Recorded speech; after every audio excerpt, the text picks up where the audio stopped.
reality is this, is that if you say and accept that we want a democratic state, the reality is you need an independent, functioning public broadcaster. It's as simple as that. So if we want a democratic state, you need a public broadcaster. The question that then arises is how you fund that, right? Because there are various entities that can do really good news, they can do really good programming, things that can match up with some of the content produced by these big streaming services. But the reality is you need a public broadcaster because SABC is the only one that speaks to people in all of our official languages, that does programming, that does the kind of necessary programming and speaks to people in areas and tells stories that no one else can, or indeed probably should. But you then say, well, how do we fund that? Because that's not a commercial decision. That's a decision for how you sustain your democratic state. And that means public funding. So your models there are, you could have a TV license fee, which is fine. The problem with a TV license fee is, of course, people don't watch on a television set anymore. Yeah. So what you now need to look at is something more like a public interest content levy. So that could be levied on something from a cell phone to a device to anything that's capable of receiving that.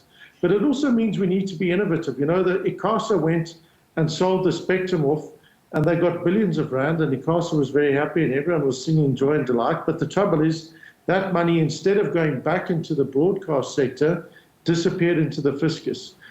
What we need to be doing is saying, well, how do we actually set up sustainable funding models that can sustain SABC and, in fact, others to produce really good content that SABC, for example, could put on their channel. It's a media, and the role that journalism plays is now as important as having access to basic infrastructure like roads, like healthcare.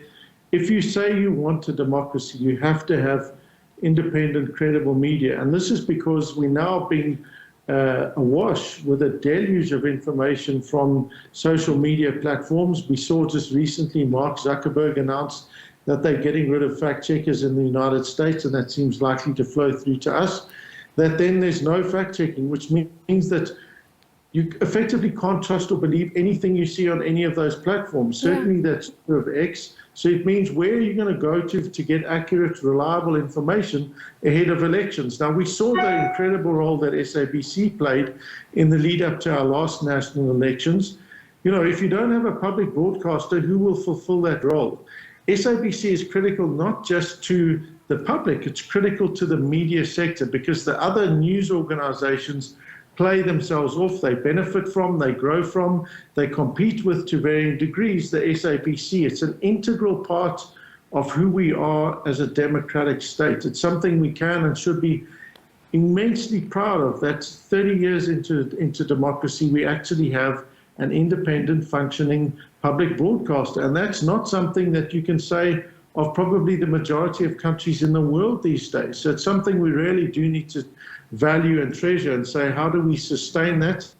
How do we deepen it? It needs to change, clearly, because its model was set up in the 90s. You know, it's so long ago that we can barely remember. Many of your viewers weren't even born at that time. So what does it look like? So it isn't to say that we don't need significant change, but we do need change that says we recognize the value and importance of journalism and the value and importance that a public broadcaster can and does play in democracy.